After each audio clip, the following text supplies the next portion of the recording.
Our first and only speaker tonight is Jim Barber. Jim is a professional, and he's hoping for professional evaluations. His first speech, Get Outside Your Comfort Zone, is what he's going to present next.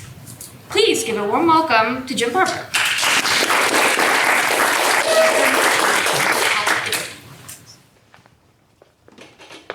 Thank you, Madam President Toastmaster. Distinguished Toastmaster Nick Smith, my fellow Toastmasters, our most welcome guest this evening.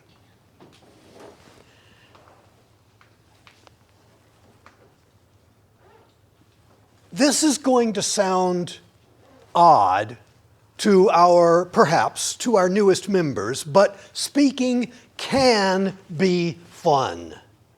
Getting up here in front of people and being Toastmaster, being general evaluator, doing the different things can be fun. You may not believe that now, but it actually does happen. It does. That's called getting into your comfort zone, and it's a good thing. For some members, it happens very quickly. Other members, it takes a little while, but that's okay. Eventually, you will get to the point to where you actually enjoy answering table topics questions. You actually enjoy getting up here and talking to people. You have fun doing it. You look forward to it. That's a good thing. It's also a bad thing. Because when you get up here and you're comfortable talking to the same people week after week after week, well, that is a good thing. I mean, you have grown. You went from being uncomfortable to being comfortable, but now that you're comfortable, how are you going to grow? If you're enjoying doing what you're doing, how can you go from there? And so I urge you, when you get to the point where you're comfortable and you say, hey, this is cool, get out of your comfort zone. There are so many opportunities at Toastmasters to get out of your comfort zone. And it's not a thing of leaving plantation, although you could do that, but I'd rather you not. But there are so many opportunities available to you. For example, last week, I went down to the Toast of Las Olas Club down in downtown Fort Lauderdale, and I presented a workshop. I talked for an hour and a half. Cecilia wasn't kidding about I can talk for that long. I talked for an hour and a half on how to become a professional speaker. They did a separate kind of meeting, kind of like we're doing tonight. I had the show. They introduced me. I talked. That finished off the meeting an hour and a half later. I was out of my comfort zone by doing that. This was not a 5 to 7 minute speech, but I had a blast. It was so much fun. You may think you couldn't do that. That's all right. You didn't think that you could do. Something's wrong with the timing lights, I think. Really? It's been 3 minutes? No kidding. Wow. All right. I got out of my comfort zone. It was really kind of cool. There are so many other ways to get out of your comfort zone. John and Eric are indicating that this Saturday by being in a contest. Going in a contest is getting out of your comfort zone. Winning the contest where you're facing other people at area and division and district, that is definitely getting out of your comfort zone. Giving a presentation. We have TLIs, Toastmaster Leadership Institutes, periodically, and they need speakers to talk there. And you can say, well, gee, I couldn't talk there. Yes, you can. You're going to have to get out of your comfort zone, but you can do it. They need presenters at district. We're going to be having the district conference in a few weeks, and there will be presenters there. I'm going to be one of the presenters, and that is a great thing to do. There are so many ways. We're going to be looking for officers because we're not going to keep Sabina around as president much longer. We're going to need officers in a few weeks. And being an officer is a great way of getting out of your comfort zone. So there are so many things that you can do. But one of the worst things that you can do, and I'm serious about this, one of the worst things that you can do is when you get into your comfort zone, staying there, because that's not how you grow. The secret is to get out of your comfort zone and seeing what you can accomplish. Madam Toastmaster.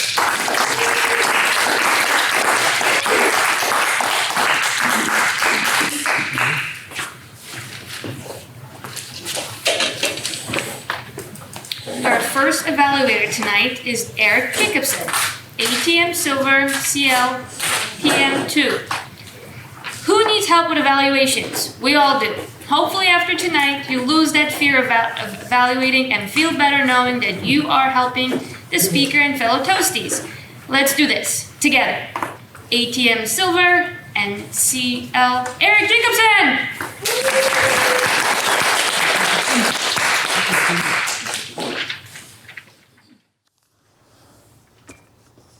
Thank you, Madam President and General Evaluator and Toastmaster and everything else you are tonight. Thank you for doing all you do. Good evening, fellow Toastmasters, honored guests, certainly Jim Barber, my mentor. Getting out of your comfort zone, how critical is it to get out of our comfort zone? If we weren't thinking about it before, we're thinking about it right now. No podium in use. Jim stood out there, did not move his legs at all. He was steady on his feet and stayed in the same exact place. Why? Because there was no reason to move around. He didn't have to come over here to talk to you. The room was small enough. Didn't have to come over here. Not necessary. So he didn't do it. Notice the hand motions. They were close to his body because of the size of the room, but he got his point across with two reasons to do something, as opposed to putting your hands here, or just being so concerned and shriveled up. Didn't happen. Jim is a professional and professional grade. Not only did he talk about comfort zones, but he also gave us examples of getting out of our comfort zone. Talking about TLI, talking about being a target speaker, the upcoming officers, the incoming officers, and what we can do to step outside of our comfort zone. The secret is to get out of your comfort zone was the end of his speech. And Jim, a couple of things I would look at for you. That badge interfered. People were staring at that badge to find out what that said on there. You made a comment about the timing lights. Does it matter, really? Does it matter? I mean, you're a professional. You know what 3 minutes are, 4 minutes is. Not an issue. And the last thing I'll tell you is I was looking for a call for action at the end of that speech, and I just didn't hear that. The secret is to get out of your comfort zone. Now, who's with me here? Let me see a show of hands. Who's with me? Exactly. That's what it is we needed. We missed that call for action. So 3 things to look at is that badge, the timing lights, and that call for action is critical when you're giving that powerful presentation when you, my good friend, are in charge of the program. Madam General Evaluator. President, Governor. Our speaker, yet again, is going to be Jim Barber. Jim is going to be presenting his speech, moving from free to fee. Oh, I give a different speech? Yeah. You get to give all 3. Everybody, please welcome back Jim Barber. Nope.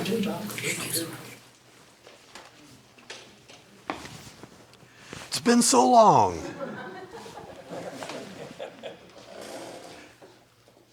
Recently, I talked about the fun of speaking at Toastmasters. And again, people that are newly here may go, oh, I can't possibly be fun. But you do discover at some point that actually speaking is fun.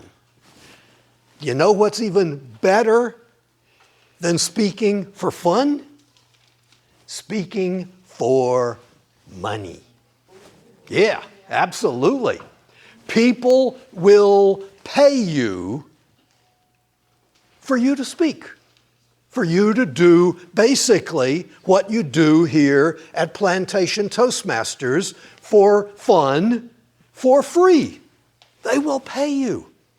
Now, it's not as simple as saying, okay, I think I'm going to run out there and people will throw money at me. No, it takes a little bit of preparation, it takes a little bit of work, it takes a little bit of planning and foresight, but it is possible. And actually, professional speaking is almost unique in that way, because most jobs, most careers have limitations. For one thing, well, for example, being President of the United States. Not everybody, or not even anybody, can be president. According to the Constitution, you have to have been born in the United States of America in order to be president. So not everybody, not anybody, can be president. Now, anybody can be a senator from Florida. There's not a birth requirement there. However, we only have 2 senators from the state of Florida. So if anybody here could be a senator, but everybody can't, because we don't have enough years for everybody to take their turn being a senator from Florida. There are only so many quarterback positions open on the NFL football teams. There are only so many movies that need actors every year. There's only so many jobs opening in almost all industries. And many industries have salary caps. They have pay grades. It doesn't matter how great you work, how wonderful you do, you're going to get paid pretty much the same thing that everybody else at your pay level gets. Speaking, professional speaking, is different. Professional speaking, not only can anybody do it, but everybody can do it. Every person in this room, if you put your mind to it, could become a professional speaker, a highly paid professional speaker. There is nothing stopping you. It doesn't require a degree. It doesn't require a license. You don't have to get permission from anybody. Nothing.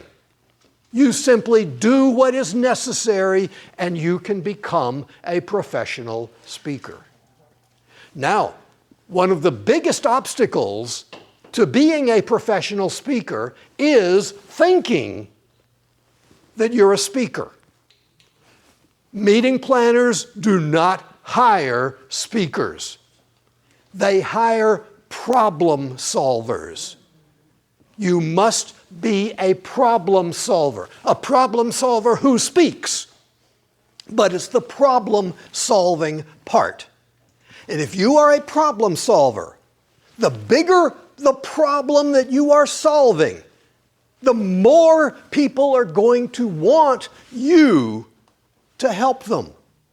And they will pay you to do that. They will pay you handsomely. I know people, personally know people that are getting paid $5,000 to $10,000 an hour for addressing people, for talking to people. So again, no pay caps, no pay grades, no restrictions. It's limitless opportunity. All it takes is commitment. Think about it. Madam Toastmaster.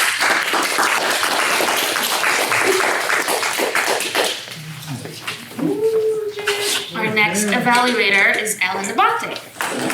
Tonight we have 2 outstanding evaluators who have won awards at the club and area level to demonstrate how to give an effective evaluation. Sandwiched between those 2 champions, we have Alain Abbate, who demonstrates that even an average Toastmaster can give constructive feedback. Please give a warm, loud welcome to Alain.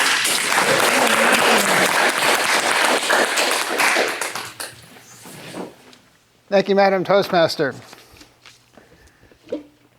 Fellow Toastmasters, welcome guests, and especially Jim Barber. It's my pleasure to give some feedback to Jim.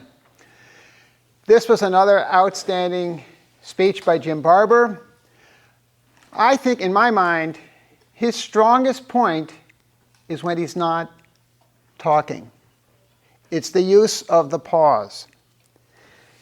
When he wants to emphasize something, he uses that pause to perfection. He'll say something like, speaking for money. That little pause. And if he wants to even emphasize it more, he uses his stand gestures. Every person in this room. By the way, the black outfit really accentuates those hand gestures. The badge was gone. The black outfit means, it's almost like when you see on TV when they have the person who's simultaneously translating into sign language and they wear those clothes. His hand gestures were spot on. There was a moment in the middle when you got a little discombobulated, so we say. You're talking about not everyone, not anyone, not some people can be senator. You got a little bit confusing in your grammar there. I'm sure the grammarian can give you some pointers on that. The hand gestures were also complemented by your lack of walking around. When there's no purpose, you weren't wandering around. Everything was done with a purpose. The gestures and the movements to talk to everybody in the room. Did everybody in the room see Jim make eye contact with them? Yes. He looked at every single person in the room multiple times. That's outstanding. It's really hard to evaluate a speaker as polished as Jim, and so I'm not going to try to make up points that I didn't really see. I liked your finish. You did have a call to action. You told people, you can do this, you can go out, you can make a lot of money, not just having fun, but making a career out of speaking. You got us fired up. I'm looking forward to hearing many more of your pincushion speeches. Madam Toastmaster.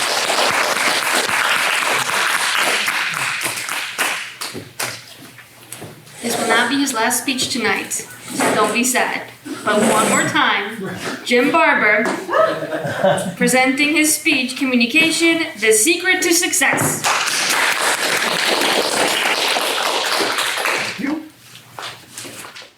Thank you, Madam Toastmaster. I thought that I was going to be giving a speech to be evaluated by the same speech, the three evaluators. So, what did I say the title of the speech was? That's the timing, title. Oh, that's all right, I'll figure it out. Yeah. Yes, Communication, Secret of Success. People join Toastmasters thinking that we're about speaking. They come here, they say, oh, I'll give my first speech sometime soon. Right, Sarah? Yes. They think it's about speaking. It is not. If you have one of the old manuals that they've retired, they never talked about speaking there. The manuals are labeled Communication and Leadership. They still keep the leadership, and for that matter, they still keep the communication side. We're not about speaking. We are a little bit, but only as far as it promotes communication. Communication is what we are all about. And communication is far more than just speaking. Speaking is important. It's important that you have good hand gestures, that you're not flailing all over the place or standing there like this. It's body language. It's also the way you speak, your vocabulary, your pacing, your rhythm, all these things. But there's far more than that. Right now, I am listening to you. It may not seem like it, but I am. I'm not listening with my ears because you're being very polite, you're not talking, and I appreciate that. But I am listening with my eyes. Alain talked about my establishing eye contact. Well, I do that, yes. But more importantly than establishing eye contact, I am communicating with you, and you are communicating back to me, whether or not you are listening to what I'm saying, whether or not you agree with what I'm saying, whether you're bored, whether you're zoning out in another planet, what is going on, you're talking to me, and I've got to listen. And that's why we stress eye contact when you give a speech. Not so much that you want to look at the person. Yes, that's a nice thing to do.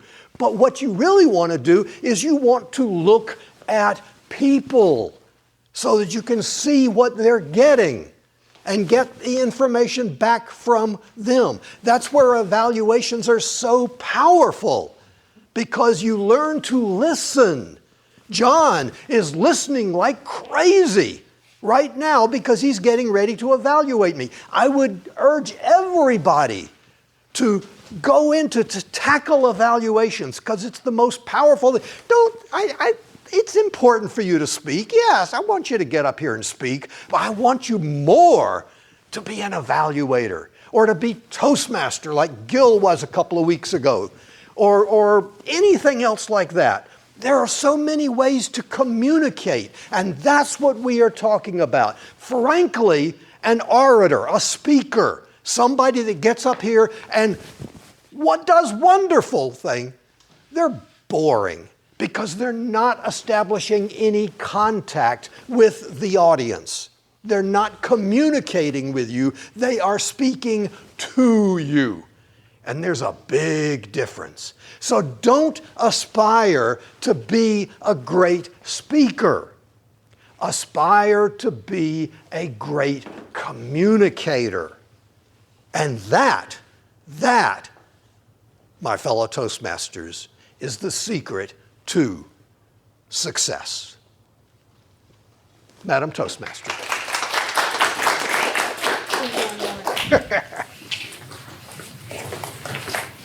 And for the evaluation portion, John McCall. John McCall has the pleasure of being one of the target speech evaluators tonight. Now I know what you're thinking. Oh no, not the dreaded evaluator. But fear not. John is here not as a critic, but as a coach with a notepad, ready to guide you through the Toastmasters program to become the best speaker you can possibly be. I did not have coffee before I came. Best speaker you can possibly be. Please welcome Jim McCall, ATM Silver.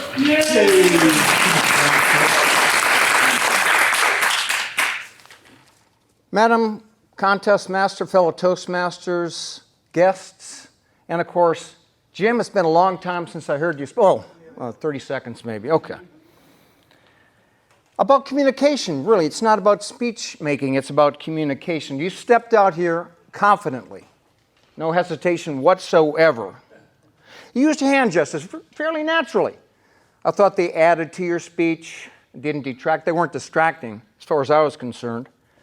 And you have this mysterious way of vocal variety. I don't see a huge pitch difference, but at the same time, there's a shift in how you're communicating and the tone in which you're using.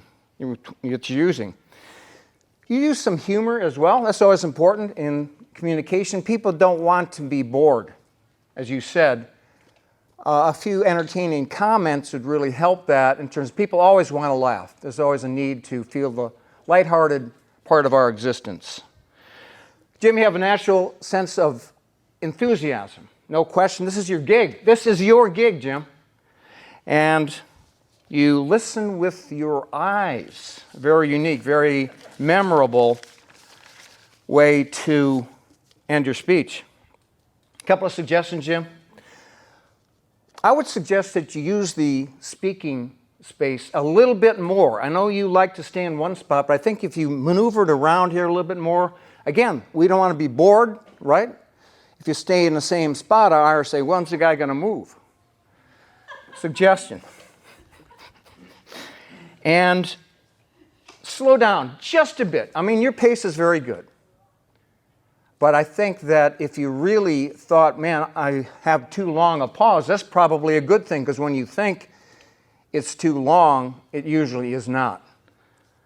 So in summary, Jim, it was really I thought, a professional rendition of your interpretation of what Toastmasters is, and help us move to the next level to seek new challenges and embracing uncertainty.